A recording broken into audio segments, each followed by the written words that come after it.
نبی کریم صلی اللہ علیہ وآلہ وسلم کا بچپن۔ کم سننے میں بھی آپ صلی اللہ علیہ وآلہ وسلم سے خلاف شروع کوئی حرکت نہ ہوئی۔ شعیب کی امی کی بے چینی دیکھ کر اس کی دادی نے پوچھ ہی لیا، بیٹا کیوں بے چین ہو رہی ہو، مجھے بتاؤ کیا پریشانی ہے؟ امی، شعیب مغرب کی نماز پڑھنے مسجد گیا تھا، ابھی تک لوٹ کر نہیں آیا، اب تک اسے واپس آ جانا چاہیے تھا، مجھے پریشانی ہو رہی ہے، سوچ رہی ہوں کہ خود مسجد کا چکر لگاؤں۔ بیٹا ابھی 10 منٹ اور انتظار کر لو، ممکن ہے کہ آتا ہی ہو۔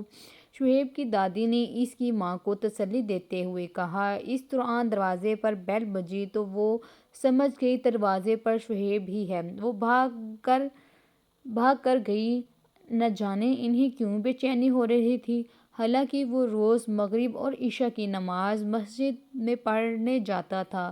گھر میں داخل ہوتے ہی اس پر سوال کی بوچھار ہو گئی، اتنی دیر سے کہاں تھے وغیرہ وغیرہ۔ ماما، مغرب کی نماز کے بعد مولانا صاحب اور دوسرے کئی لوگ مسجد کی چھت پر 12 ربیع الاول کا چاند دیکھنے چلے گئے تھے، میں بھی ان کے ساتھ۔ ہولے چاند دیکھ کر سب نے دعا مانگی اور پھر میں گھر واپس آ گیا۔ مجھے 15-20 منٹ زیادہ لگے ہیں۔ آپ ایسے بے چین ہو رہی تھیں۔ ہاں، تم ٹھیک کہہ رہے ہو، دراصل میں بھی بھول گئی تھی کہ آج 12 ربیع الاول کا چاند نکلے گا، میں بھی چھت پر جا کر ابھی چاند دیکھتی ہوں۔ نہیں ماما، اب چاند نہیں ہے، جب ہم لوگ چاند دیکھ رہے تھے وہ اسی وقت غروب ہو گیا تھا۔ اچھا چلو میں دعا تو کر لوں۔ دراصل 12 ربیع الاول کا مہینہ وہ مہینہ ہے جس میں نبی کریم صلی اللہ علیہ وآلہ وسلم کی ولادت ہوئی تھی۔ اس دوران ان کی دادی بھی ان کے پاس پہنچ گئی، وہ ان کی ساری گفتگو سن چکی تھیں۔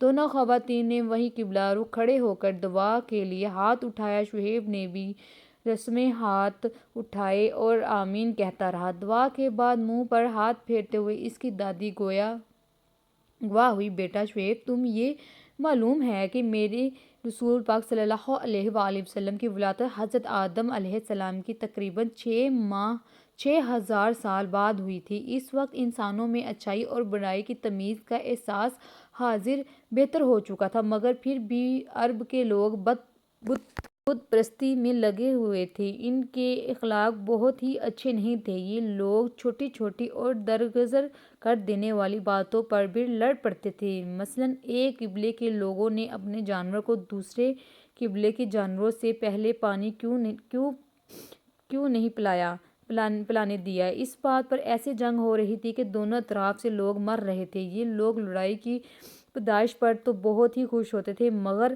کسی لڑکی کی پیدائش پر ان کے ہاں سوف ماتم بچھ جاتا تھا، اور اکثر لوگ تو بیٹیوں کو پیدا ہوتے ہی زندہ دفن کر دیتے تھے، اور اس پر انہیں کوئی خوف یا شرمندہ بھی نہیں ہوتے تھے۔ خانہ کعبہ کے اندر سینکڑوں بت رہتے ہوئے تھے، اور یہ لوگ ایک اللہ کو چھوڑ کر ان بتوں پر چڑھایا کرتے تھے۔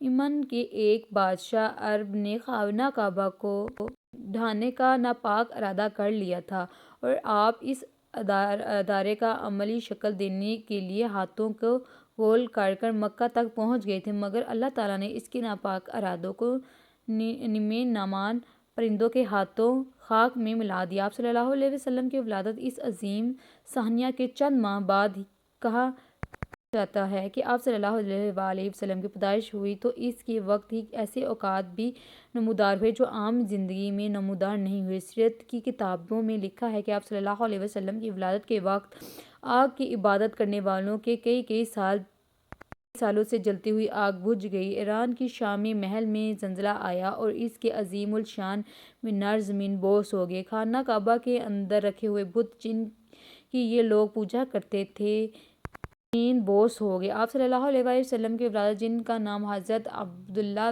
تھا، وہ اپنے والد حضرت عبدالمطلب کے 10ویں بیٹے تھے۔ آپ صلی اللہ علیہ وسلم کی ولادت سے پہلے ہی وفات پا چکے تھے۔ آپ صلی اللہ علیہ وآلہ وسلم کی ولادت کی خبر سن کر دادا حضرت ابو مطلب خانہ کعبہ میں جا کر سجدہ ریز ہوئے۔ آپ صلی اللہ علیہ وسلم کے چاچا عبدالمطلب نے اس خوشی میں اپنی لونڈی صوفیہ کو اپنے دودھ پلانے کا حکم دیا اور اس خوشی میں اس سے آزاد بھی کر دیا۔ رسول پاک صلی اللہ علیہ وآلہ وسلم کی نبوت کا اعلان کے بعد ابو لہب نے آپ صلی اللہ علیہ وآلہ وسلم سے زیادہ مخالفت کی۔ بعد میں حضرت حلیمہ سیدنا آپ کو دودھ پلانے کے لیے اپنے گاؤں لے گئی۔ اس وقت عرب اور اس کے ارد گرد کے علاقوں میں امرات کا دستور تھا کہ وہ اپنے بچوں کو دودھ پلانے کے لیے کسی صحت افروز مقام پر بھیج دیا کرتی تھیں۔ حضرت حلیمہ سیدہ کا کہنا تھا کہ جب آپ صلی اللہ علیہ وآلہ وسلم کو لے کر اپنے گاؤں کی طرف جا رہی تھی تو ان کی سواری جو کہ پہلے ہی سست رفتار سے چل رہی تھی سب رفتار سے چلنے لگی اور ان کے پورے قافلے کو پیچھے چھوڑ دیا۔ اس وقت ان گاؤں 70 سالی کا شکار تھا مگر آپ صلی اللہ علیہ وسلم کے جانے سے ہی وہاں بھی بہار آ گئی تھی۔ ان کی بکریاں جو کہ پہلے دودھ نہیں دے رہی تھیں پھر سے بھرپور طریقے سے دودھ دینے لگیں۔ 2 سال تک وہ آپ صلی اللہ علیہ وآلہ وسلم دودھ پلاتی رہیں اور آپ صلی اللہ علیہ وآلہ وسلم کی برکت سے ان کا اپنا بچہ بھی پیٹ بھر کر دودھ پیتا رہا۔ 2 سال کے بعد آپ صلی اللہ علیہ وآلہ وسلم کو لے کر واپس مکہ آئی تو آپ صلی اللہ علیہ وسلم کے حضرت آمنہ رضی اللہ عنہا نے انہیں انعام اکرام سے نوازا۔ آپ صلی اللہ علیہ وسلم کی عمر میں ابھی 6 سال کی ہوئی تھی کہ حضرت آمنہ رضی اللہ عنہا وفات پا گئی۔ آپ صلی اللہ علیہ وسلم کی پرورش کی ذمہ داری آپ صلی اللہ علیہ وآلہ وسلم کے دادا حضرت عبدالمطلب پر آ گئی۔ وہ ابھی 10 برس کے بعد وفات پا گئے تو چچا حضرت عبدالمطلب نے یہ ذمہ داری اٹھا لی۔ آپ صلی اللہ علیہ وسلم کی جوانی بھی ایسی شاندار تھی کہ پورے عرب میں اس کی مثال نہیں ملتی۔ آپ صلی اللہ علیہ وسلم کے اچھے اخلاق اور کردار کی ہر شخص ضمانت دیتا تھا، اس لیے آپ صلی اللہ علیہ وسلم سے صادق الامین کہا گیا۔ دادا جان اس وقت جب کہ ہر طرف لوگ شرک یعنی بتوں کی عبادت کیا کرتے تھے تو ہمارے رسول پاک صلی اللہ علیہ وسلم نے پھر بھی ایک ہی اللہ کی عبادت کی تھی۔ شعیب نے اپنی علمیت کی اظہار کرتے ہوئے کہا، ہاں تو بالکل ٹھیک ہے کہہ رہی ہیں۔ آپ صلی اللہ علیہ وسلم کا بچپن اور جوانی میں بھی شیخ سے انتظار کرتے تھے۔ ایک مرتبہ جب کہ آپ صلی اللہ علیہ وسلم بہت ہی کم سن تھے، آپ صلی اللہ علیہ وسلم کے قبیلے کے لوگوں نے آپ صلی اللہ علیہ وسلم کو ایک دیوار کی۔ وہ لوگ آپ پر رسومات کرتے رہے مگر آپ صلی اللہ علیہ وسلم نے ان کی تائید میں کوئی بھی کام نہیں کیا۔ رضا کے دوران آپ صلی اللہ علیہ وسلم نے اپنی رضاعی بہن بھائیوں کے ساتھ بنو سعید کے قبیلے میں بکریاں چرانے چلے جاتے تھے۔ رضا کے بعد جب آپ صلی اللہ علیہ وسلم اپنے دادا کے گھر آ گئے تو اپنی کم عمر کزن کے ساتھ چلے جایا کرتے تھے۔ آپ صلی اللہ علیہ وآلہ وسلم جب کھانا کھانے کے لیے بیٹھتے تو بسم اللہ کہہ کر شروع کرتے اور کھانا ختم ہونے کے بعد الحمدللہ کہتے۔ آپ صلی اللہ علیہ وسلم نے بچپن سے ہی بہت تنقید پسند کرتے۔ جب آپ صلی اللہ علیہ وآلہ وسلم حضرت عبدالمطلب کے گھر تشریف ہوتے تو سب کے پیٹ بھر جاتے، اس لیے انہوں نے اپنی بیٹوں کو تنقید دی کہ جب بھی کھانا کھانے بیٹھو تو اپنے بھائی حضرت محمد صلی اللہ علیہ وآلہ وسلم کو ضرور شریک کر لیا کرو۔ حضرت عبدالمطلب کا کہنا ہے کہ آپ صلی اللہ علیہ وآلہ وسلم بچپن سے ہی بہت سخی تھے، کبھی غلط بیانی سے کام نہیں لیا اور نہ ہی کبھی کسی کے عیب جوئی کی۔ آپ صلی اللہ علیہ وسلم کی چچا عبدالطالب کی بیوی فاطمہ بنت اسد بھی آپ صلی اللہ علیہ وسلم کا بہت خیال رکھا کرتی تھیں۔ آپ صلی اللہ علیہ وسلم کے چچا حضرت حمزہ بن عبدالمطلب رضی اللہ عنہ آپ کے ہم عمر تھے جبکہ دوسرے چچا عباس بن عبدالمطلب آپ صلی اللہ علیہ وسلم سے 2 سال ہی بڑے تھے۔